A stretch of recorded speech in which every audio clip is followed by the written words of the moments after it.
Vision 2030, madini ni maisha na utajiri.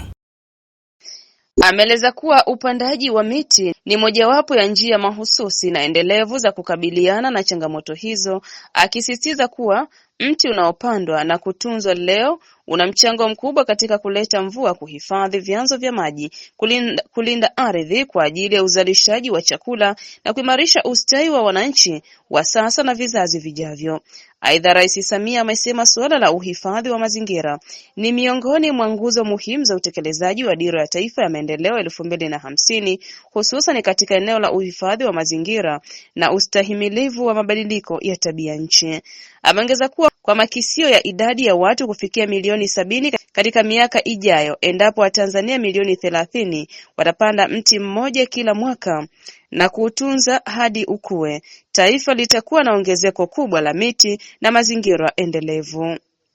Kutoka bungeni Dodoma, Mohab TV.